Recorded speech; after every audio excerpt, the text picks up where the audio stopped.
Good morning students. आज का जो हमारा टॉपिक है उसका नाम है शरीर में गति।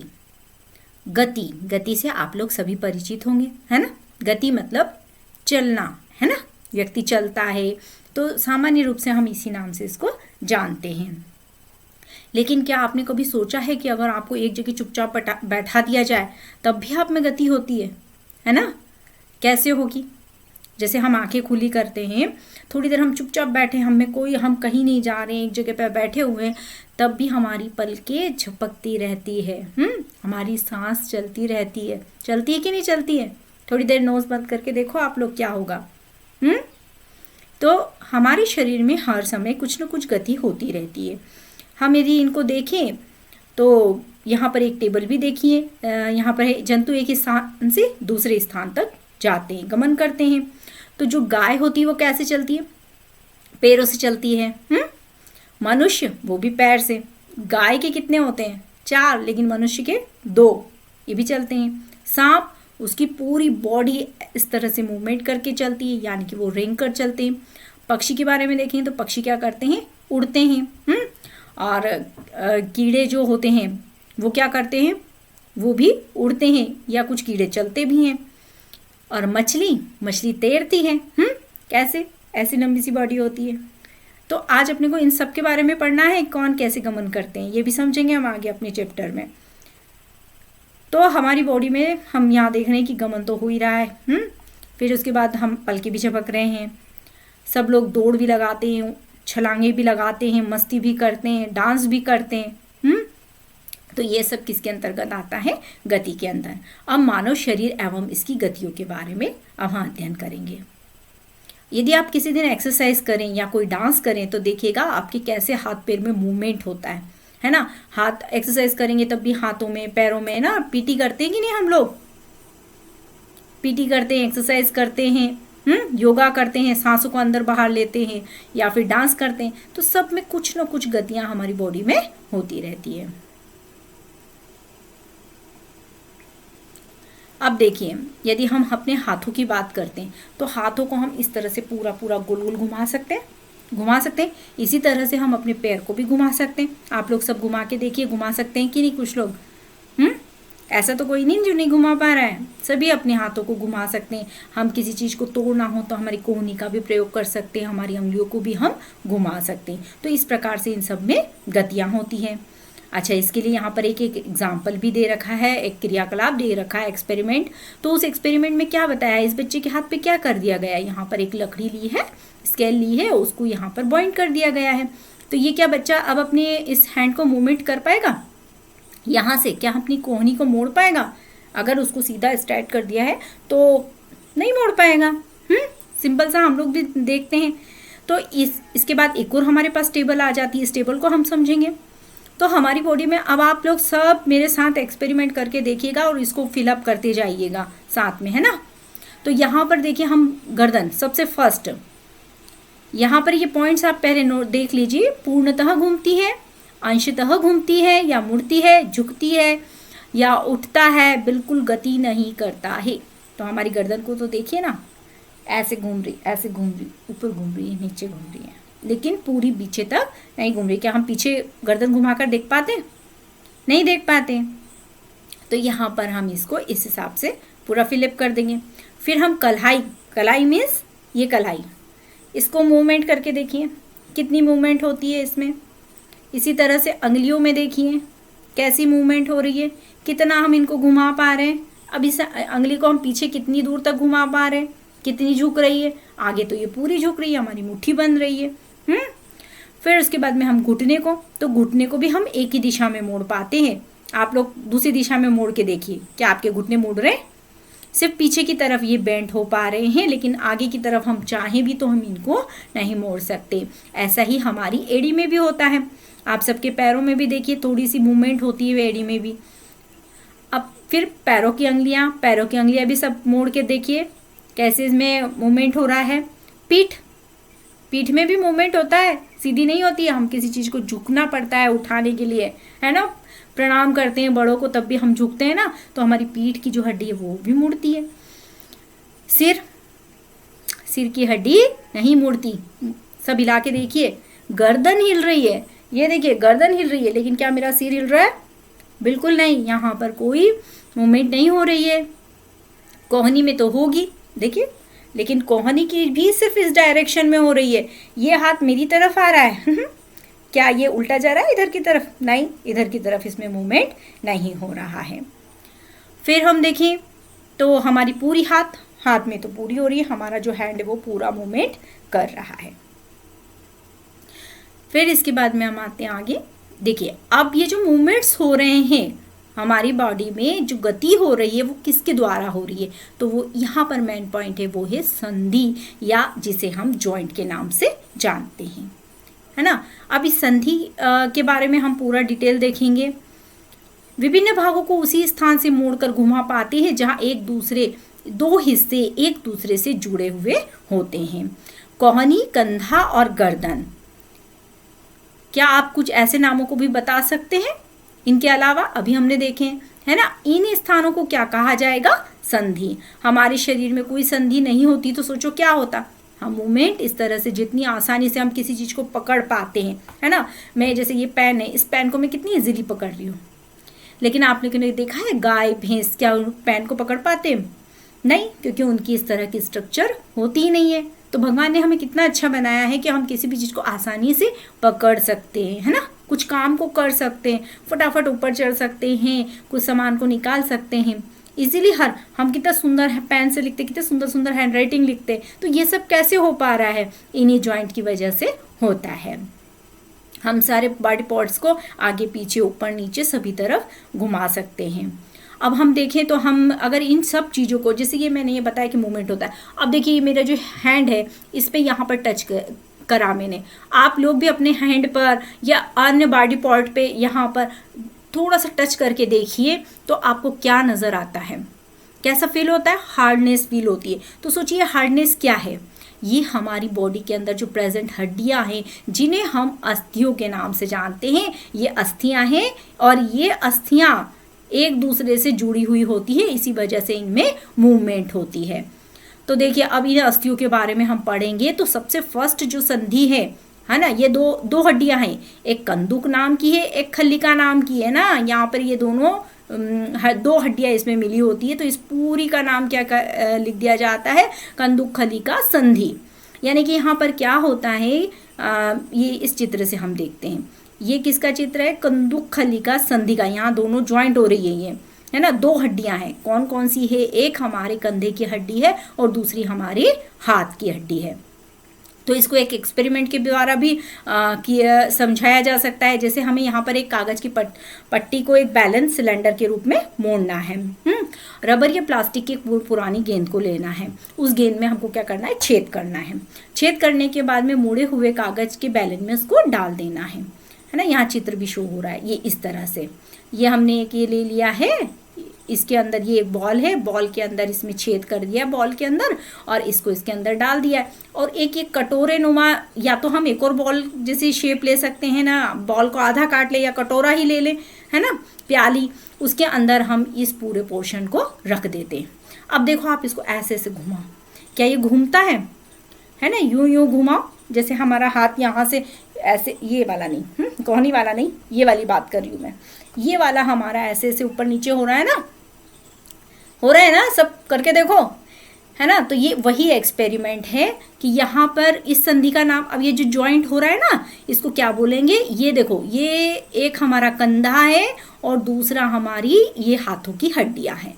तो इस तरह का स्ट्रक्चर, तो जहाँ एक प्याला हो जाता है और उसके अंदर एक बॉल हो जाती है, तो उसे हम कुंदक खल्लिका संधि के नाम से जानते हैं। यहाँ पर ये हमारी हाथ का भी चित्र नजर आ रहा है, इसमें भी देखेंगे हम, इसको भी समझेंगे, है ना। कागज का बेलन आपका हाथ है, गेंद का एक सिरा है, कटोरी कंधे के उस भाग के समान है जहां आपका हाथ जुड़ा हुआ है। एक अस्थि गेंद वाला गोल हिस्सा दूसरी अस्थि कटोरी के रूपी गुहा के अंदर धसा हुआ होता है। मतलब ये जो हमारा कंधा है ना, ये ऐसा खोखला है, और ये वाली जो मेरे हाथ की हड्डी है ना, ये इसके अंदर ऐसे चली गई और ये ऐसे ऐसे ऐसे मूव कर रही है। इसको बॉल एंड सॉकेट भी कहा जाता है, बॉल एंड सॉकेट, याद रखिएगा, है ना। तो ये हो गई हमारी बॉल एंड सॉकेट यानी कुंतक खलिका संधि। अब सेकंड है जो धुराग्र संधि या पाइवॉट संधि के नाम से हम जिसको जानते हैं, ये गर्दन और सिर को जोड़ने वाली संधि होती है जिसे हम पाइवॉट या धुराग्र संधि के नाम से जानते हैं। यह आगे पीछे दाएं बाएं घुमाया जा सकता है ना। गति करने का प्रयास कीजिए, गति हमारे हाथ की उसी गति को भिन्न प्रकार होती है ना, लेकिन ये थोड़ी सी कंदुक खलिका जो संधि थी ना उससे ये थोड़ी सी अलग है। इसको हम पूरा वृत्ताकार घुमा पा रहे हैं, लेकिन हम गर्दन को बस इतना ही घुमा पा रहे हैं। ये दोनों में अंतर है। अब इसके बाद में हमने पहली पढ़ ली है बॉल एंड सॉकेट, पाइवॉट, और 3 नंबर पे आ रही है हमारी हिज संधि, है ना। हिज से क्या मतलब होता है? कब्जा। कब्जा मतलब क्या होता है? आप लोगों ने आपके घर में देखा होगा ना, सांकल लगाई होगी दरवाजे में, ऐसे घसी लगती है ना, खुलती है, दरवाजे को खोलते हैं बंद करते हैं, तो ये क्या है? कब्जा होती है, कब्जे की तरह होती है। इसके लिए भी हमें एक्सपेरिमेंट बता रखा है। इसमें एक्सपेरिमेंट कैसे करना है देख, डायरेक्ट चित्र से बताती हूँ तो आपको बहुत आसानी से ये समझ में आएगा। पहले हम ये ऐसे रोल वाला मोटा गत्ता होता है ना, उसको फोल्ड करके बिल्कुल रोल बना लिया, एकदम इस तरह का रोल, ये पूरा गोल होना चाहिए। फिर एक उससे बड़ा बनाया, लेकिन उसको हमको आधा बनाना है ना, देखिए कटा हुआ है यहाँ से। एक तो पूरा सिलेंडर बना लिया, पूरा गोल बना लिया उसको, और दूसरों को क्या करना है? हाफ कर देना है। गोल तो रखना है लेकिन हाफ है वो। अब यहाँ पर देखिए इसके अंदर क्या कर रहा है? एक पेंसिल को लगा दिया गया है। अब देखिए क्या होगा, जब इस पेंसिल को हम ऐसे ऐसे करेंगे, हिलाएंगे, तो ये जो निचला वाला पोर्शन है इसके अंदर ये पूरी घूमने लगेगी, है ना, ये इसके अंदर घूमने लगेगी। तो ऐसी ही हिज संधियां होती है हमारे घुटनों में, ये एक ही दिशा में घूम रही हैं, यानी कि एक ही तरफ इसमें मूवमेंट होगा। ये देखिए यहाँ पर इस तरह की रचना होती है, ये 2 हड्डियां यहाँ पर भी जुड़ी हुई है। अभी हमने पढ़ा था ना, जहाँ पे 2 हड्डियां जुड़ी होंगी, 2 अस्थियां जुड़ी होंगी, वहां संधियां होंगी। तो यहाँ पर कौन सी संधि है? इसे हम हिज संधि के नाम से या कब्जा संधि के नाम से जानते हैं। अच्छा, घुटनों में भी है और कहाँ है? कोहनी में। दोनों सेम है। कोहनी को भी हम इसी डायरेक्शन में घुमा पा रहे हैं अंदर की तरफ, पैरों को भी हम अंदर की तरफ ही घुमा पाते हैं ना, पीछे की तरफ नीचे से देखिए, मोड़ के देखिए, आपको समझ में आएगा। क्या हम पैरों के उल्टे कर सकते हैं? नहीं। तो यहाँ पर भी सेम। तो ये कौन सी है? ये हिंज है। अब आप लोगों को याद भी हो जाना चाहिए कि कौन सी संधि कहाँ पर प्रेजेंट है। हिज संधि, फट से जवाब आना चाहिए कि यह कोहनी में और हमारे घुटनों में होती है। ठीक। और इसके पहले मैंने बढ़ाई थी ना ध्रुवाग्राव या पाइवॉट संधि, वो कहाँ पे थी? हमारी गर्दन में। और उससे पहले वाली हमारी कंधे और हाथ के यहाँ पर। तो ये तीनों संधियां आपको अच्छे से समझ में आ गई होगी। इसके बाद में एक और बची है अचल, नाम से ही समझ में आ रहा है अचल, जो बिल्कुल भी चलती नहीं है ना। सिर में जो अस्थियों के बीच में कुछ संधियां होती हैं, ये अन्य संधियों से अलग होती है। इन संधियों में कोई हिल नहीं पाती, ऐसी संधियों को अचल संधियों के नाम से जाना जाता है। भाई हड्डी को तो जोड़ना है ना, लेकिन यहाँ पर इनमें कोई मूवमेंट नहीं होता। अब देखिए यहाँ पर यदि हम मुंह खोलते हैं तो हमारे दोनों जॉस को देखिए क्या होता है। हमारे दोनों जॉस में ये वाला जॉ जो है नीचे वाला है ना, जबड़ा, इसे हम क्या बोलते हैं? जबड़ा। लोअर लिम्ब भी बोलते हैं, अपर लिम्ब भी बोलते हैं, ऊपर वाला। तो आप देखिए मैं बोलते हैं ना हम लोग, तो हमारा सिर्फ नीचे वाले में हलचल होती है, ऊपर वाले में बिल्कुल नहीं होती है। ये इससे संधियों की तरह जुड़ा हुआ है, नीचे वाले में मूवमेंट हो रही है और ऊपर वाले में नहीं हो रही। आप करके देखिए अगर ऊपर वाला हिल जाए तो, है ना। अब हमारे शरीर को विभिन्न अंगों को विभिन्न प्रकार की आकृति भी यही जो हमारी अस्थियां हैं, ये जो संधियां हैं, ये इनको प्रदान करती है ना। अब यदि हमको अच्छा स्मार्ट लुक लेना है तो देखो यहाँ डरना मना है। कोई नहीं डरेगा इसमें, है ना। हॉरर शो नहीं है ये तो सिर्फ हम समझ रहे हैं हमारे शरीर के अंदर का स्केलेटन कैसा होता है, हमारा जो अस्थि पंजर है वो किस तरह से होता है। तो आप यहाँ पर पूरा देख रहे हैं, इसमें सबसे ऊपर गर्दन की जो है छोटी छोटी हड्डियाँ हैं, ये सीके आकर के छल्ले जैसी। फिर यहाँ पर ये वाली, ये देखें तो यहाँ पे कौन सी संधि है? अभी हमने पढ़ा है ना, कंदुक खलिका, बॉल एंड सॉकेट संधि है यहाँ पर।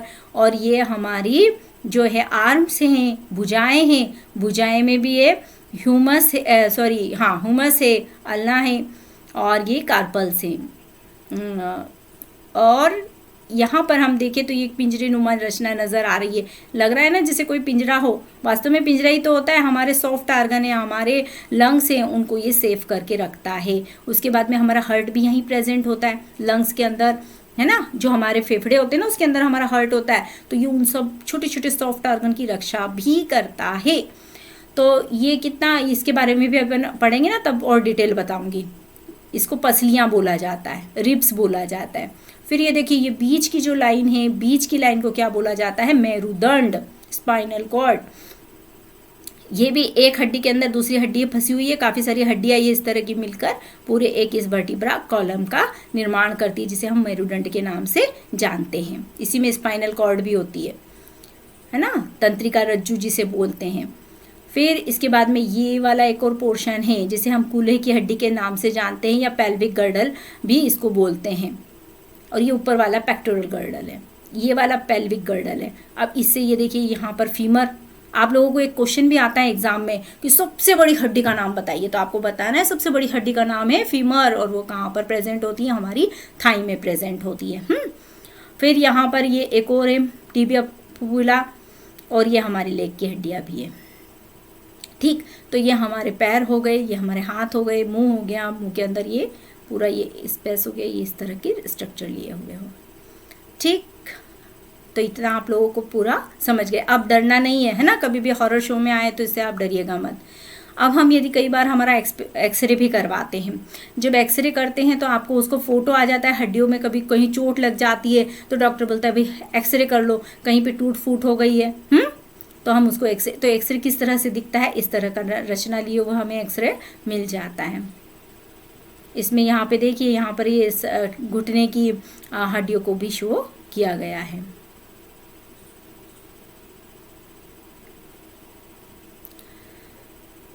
अब हम देखेंगे हमारी अंगुलियों के जो संधि स्थल है उनको हम मोड़ सकते हैं। मध्य में कितनी अस्थियाँ होती है, देखिए यहाँ पे इस तरह से स्ट्रक्चर है ना। ये हमारी हथेलियों के बारे में बताएं।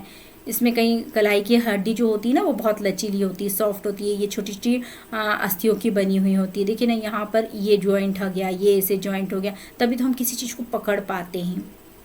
तो ये हमारी हाथ की हड्डियाँ हो गई। अब हम क्या करेंगे? सांस को रोकेंगे। अब काफ़ी गहरी सांस ले लेंगे तो देखिए हमारी बॉडी फैल जाती है ना, ऐसी मोटी सी हो जाती है। तो ये जो होती है ना, इन सबको अब अपना हाथ लगाइए और अपनी रिब्स को गिन कर देखिए कि आप ये रिब्स कितनी गिन रहे हैं, कितनी काउंट कर पा रहे हैं। आप सब आसानी से काउंट कर लेंगे, है ना। तो ये जो हमारी होती है इस तरह की रचना लिए होती हैं, रिब्स कहलाते हैं, पसलियाँ होती हैं। और इन पसलियों के अंदर हमारी बॉडी के सॉफ्ट जो पार्ट होते हैं ना, वो उसके अंदर सुरक्षित रहते हैं। और पता है, ये पसलियाँ जो होती हैं ना, ये हमको श्वसन में भी हेल्प करती हैं, रक्षा तो करती है, श्वसन के समय भी ये फैलती हैं और सिकुड़ती हैं, है ना। यहाँ पे पेशियाँ पाई जाती हैं, उनमें कॉन्स्ट्रक्शन और संकुचन होता है ना, तो उनसे भी हम सांस लेने का काम भी आसान होता है। फिर सॉफ्ट, तो ये कितनी होती है संख्या में? ये 12 जोड़ी होती है। और इसे हम पसली पंजर के नाम से जानते हैं। अच्छा, ये किससे जुड़ी हुई है? ये हमारे मेरुदंड से जुड़ी हुई होती है। फिर अब हम आ जाते हैं, ये हमारा मेरुदंड है ना। तो ये जो मेरुदंड होता है, चिकनी समतल अखंड होती हैं। चलो यहाँ इसको डायरेक्ट समझा दिया जाता है, छोटी छोटी अस्थियों से मिलकर बना होता है। यहाँ पे देखिए 1 2 3 ऐसे करके ये सारी हड्डियाँ मिल गई है और इनसे एक जो मेरुदंड है उसका निर्माण होता है।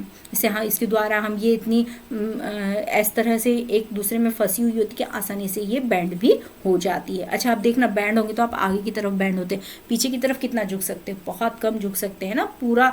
तो कुछ एक अपवाद होते हैं जो लोग पूरे बैंड हो जाते हैं, वो जो दिखाते हैं ना प्रोग्राम्स, है ना, जो बच्चे बचपन से एक्सरसाइज करते हैं, उन लोगों में मूवमेंट हड्डियों का ज़्यादा होता है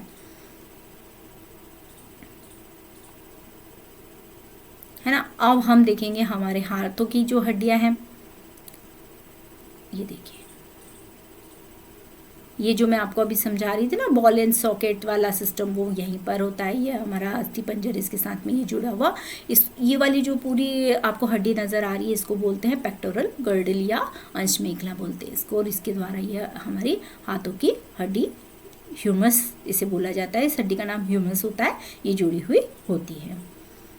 फिर इसके बाद में ये श्रोणि मेखला या पेल्विक गर्डल के नाम से भी हम इसको जानते हैं। ये बॉक्स नुमा रचना नजर आ रही है। यहाँ पे देखिए 2 हमारे पैरों की जो हड्डियां हो ना, फीमर है, वो फीमर ऐसा गोल गोल यहाँ बना हुआ है, इधर भी बना हुआ है, और इन दोनों के अंदर वो सेट रहता है यहाँ पर, ताकि हमारे पैर में आसानी से मूवमेंट हो जाए।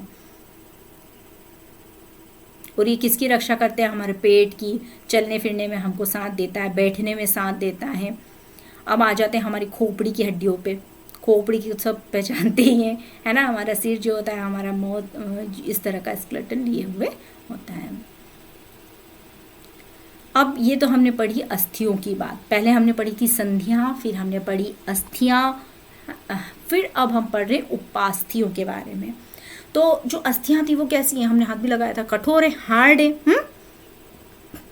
लेकिन हमारी उपस्थि जो होती हैं, जिसे हम कार्टिलेज के नाम से जानते हैं, अस्थि को तो हम बोन बोलते हैं, है ना।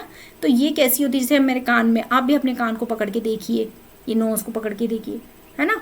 ये उतनी हार्ड नहीं है जितनी हमारी हड्डियाँ या हमारी बोन्स हार्ड है, उतनी हार्ड नहीं होती है। सॉफ्ट कार्टिलेज से मिलकर बनी होती हैं। इन्हें हम उपास्थि के नाम से जानते हैं।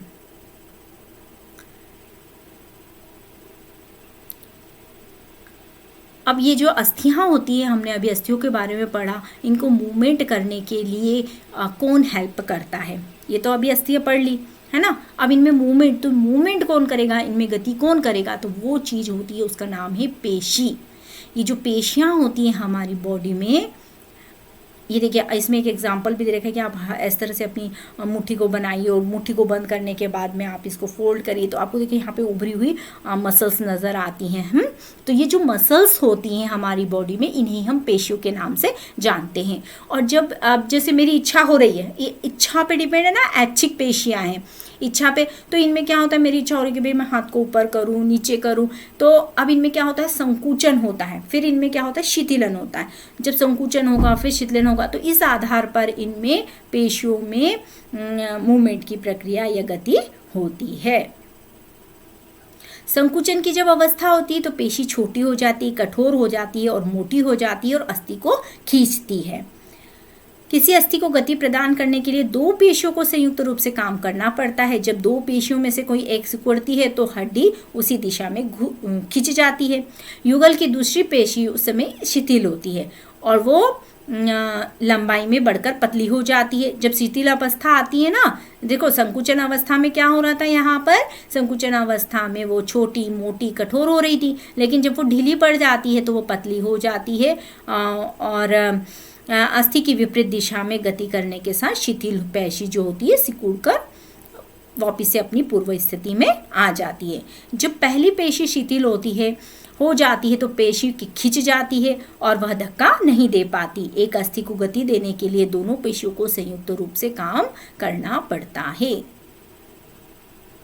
अब गति हमेशा अस्थि और पेशियों की ही आवश्यकता होती है, बिल्कुल सही है, लेकिन कुछ ऐसे जानवर होते हैं जो बिना अस्थियों के भी होते हैं।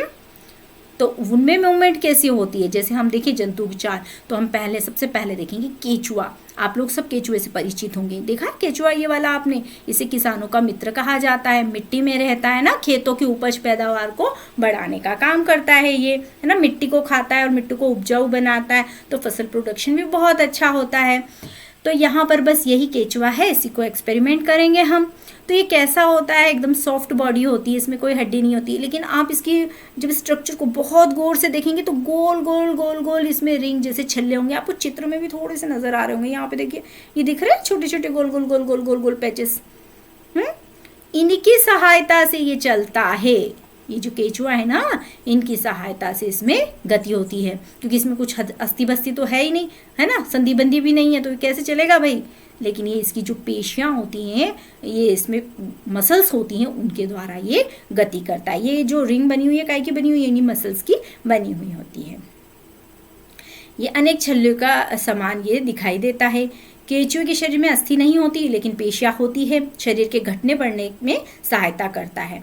चलने के दौरान केचुआ अपने शरीर के पश्च भाग को भूमि से जकड़े रहता है। पहले क्या होगा, उसका पिछले वर्ष वाला जो पोर्शन है ना, वो भूमि को पकड़े रहेगा और आगे वाला थोड़ा सा फैल के आगे होगा।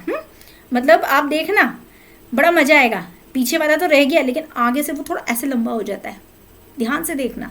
तो थोड़ा सा लंबा हो जाएगा, फिर जाके वो क्या करेगा, उस मिट्टी को पकड़ लेगा, फिर जो पिछला वाला पोर्शन है ना वो फैलेगा और वो थोड़ा सा आगे आ जाएगा, है ना। जब उसने आगे आ गया ना तो आगे वाली मिट्टी वाले पोर्शन को छोड़ के वो फिर और आगे बढ़ जाएगा। तो इस प्रकार से उसके अंदर भी संकुचित होता रहता है और संकुचित होने के बाद पश्च भाग आगे की ओर खींचता है और कुछ दूरी की ओर आगे बढ़ता है। और यही प्रक्रिया ये बार बार दोहराते हैं और मिट्टी में आसानी से चढ़ लेते हैं। शरीर में चिकने पदार्थ होते हैं जो जिनके चलने में सहायक होते हैं। मिट्टी में तो ये आसानी से चल सकता है ना।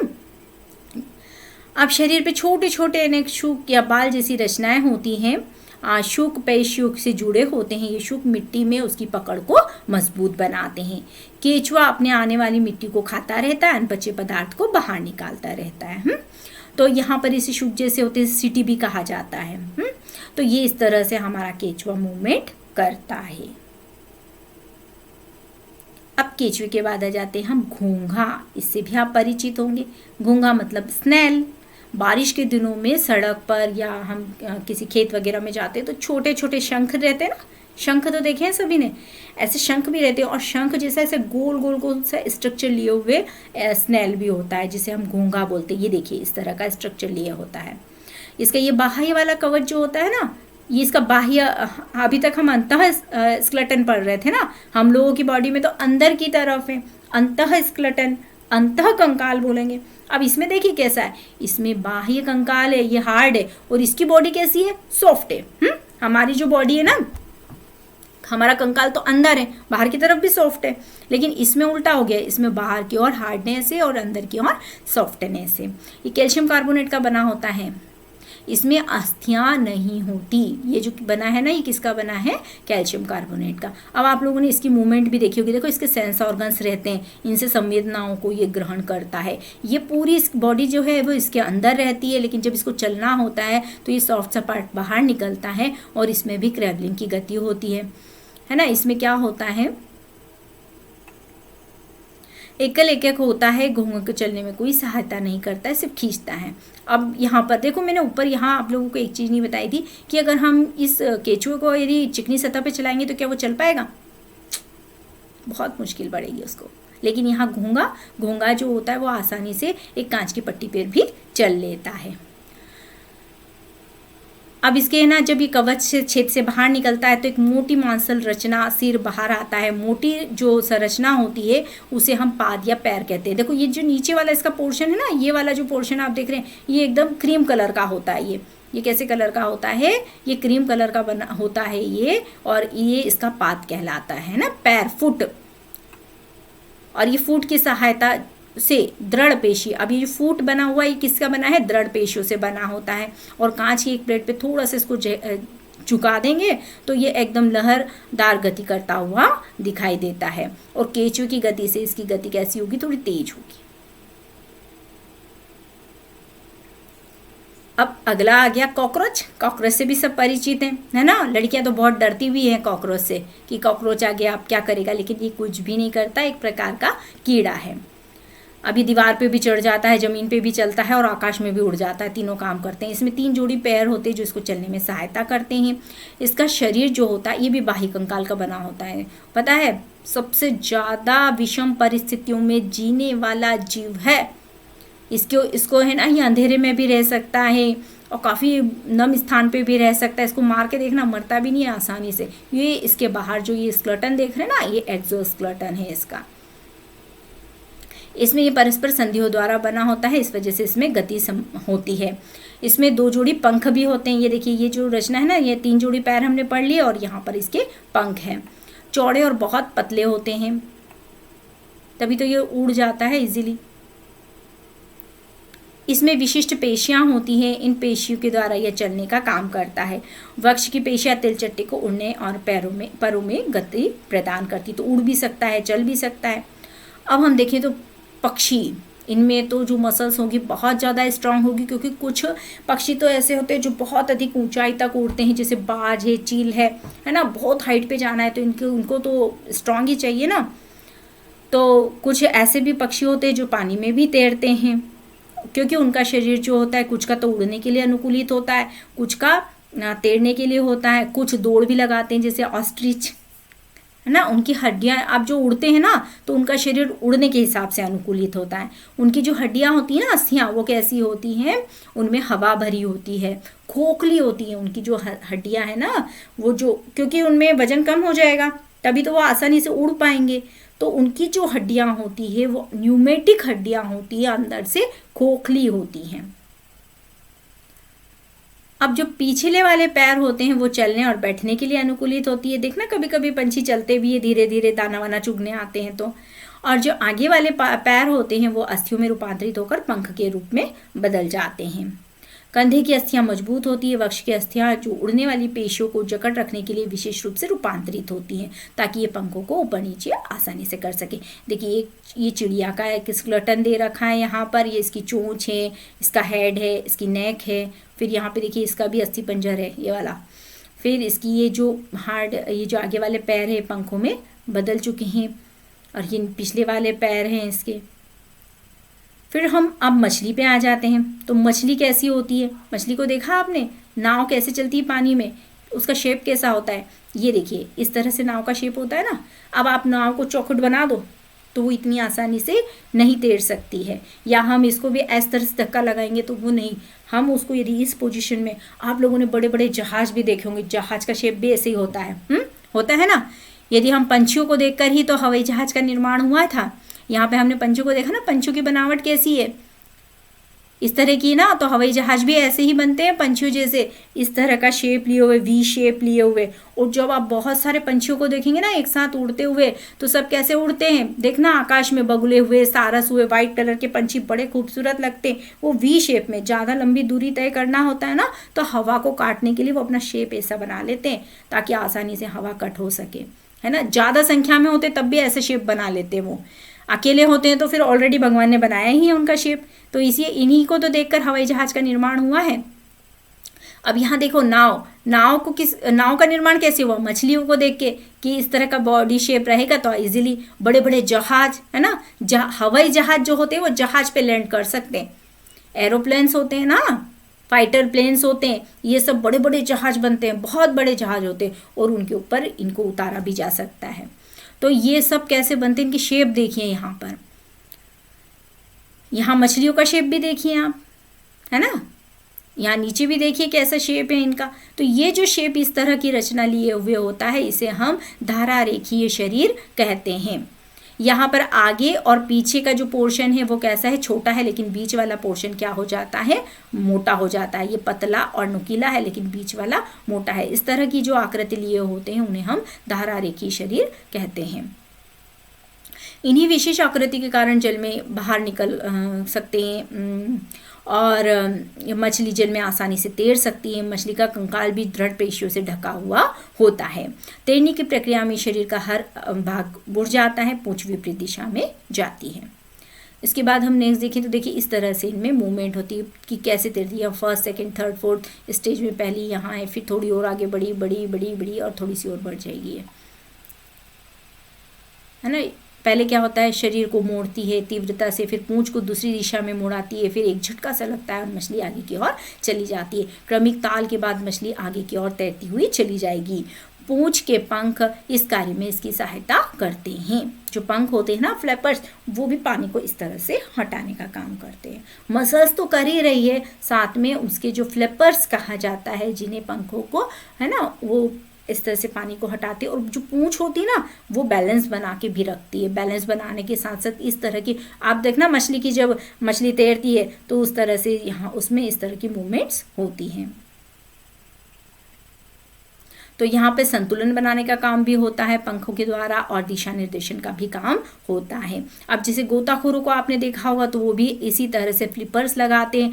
देखा होगा ना टीवी में, डिस्कवरी चैनल में देखिएगा, नहीं देखा है तो उसमें भी कैसा होता है कि वो काले काले रंग के ड्रेसेस पहनते हैं ना, फिर ऑक्सीजन सिलेंडर होता है साथ में, और उनके पैरों को देखिएगा कैसे फ्लिपर्स होते हैं उसमें।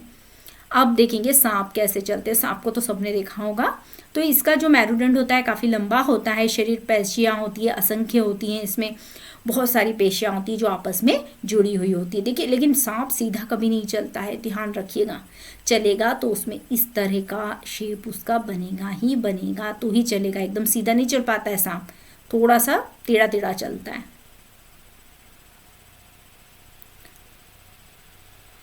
अब जो पेशियाँ होती हैं मेरुदंड, पसली तथा त्वचा सबको एक दूसरे से जोड़ती हैं। इसमें अनेक वलय से मुड़ा हुआ होते हैं। इस प्रकार जो सर्प है वो आगे की ओर बढ़ता है। इसका शरीर अनेक वलय से बना होता है, एक रिंग फॉर्म छिल्ले होते हैं, है ना। ऐसे स्केल्स बने होते हैं ना, स्केल तो उसकी ऊपर ही स्किन पे होते हैं, है ना। तो ऊपरी स्किन की बात नहीं कर रहे हैं, उसके अंदर की तरफ हम देखेंगे तो उसमें गोल गोल राउंड राउंड वलय बनी हुई होती है। एक वलय जो होगा आगे की ओर धक्का देता है। इसका सांप बहुत तेज गति से आगे चलता है परंतु सरल रेखा में नहीं चलता। इस प्रकार विभिन्न जंतुओं को गति प्रदान करने वाली अस्थि और पेशियों के बारे में हमने जानकारी प्राप्त की, है ना। आप लोगों को सबको समझ में आया होगा कि कैसे कैसे हम चल सकते हैं। यहाँ पर एक साइंटिस्ट का नाम दिया हुआ है, उनका नाम है अरस्तु।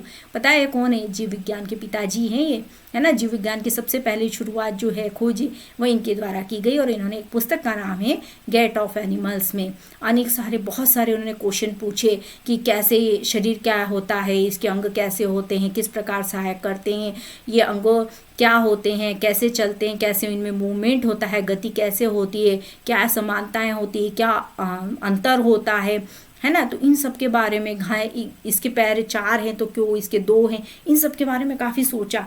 अभी हमको तो सब डायरेक्ट मिल रहा है बना बनाया, हमें सोचने की इतनी ज़रूरत नहीं है। हम भी हमारी बुक्स में लिखा हुआ है, हम फटाफट देख भी लेते हैं, समझ भी लेते हैं, पढ़ भी लेते हैं।